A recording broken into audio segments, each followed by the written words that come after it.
Deal with Palos Verdes almost for a whole year now. Going up and down Crenshaw or Hawthorne, it's always traffic jams. I mean, it used to be Palos Verdes was a place to get away, and now it's like it's becoming just another traffic hell.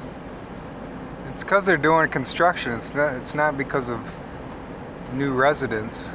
I don't know why they have to do both Hawthorne and Crenshaw at the same time. In terms of whatever they're doing. Really snarls up traffic.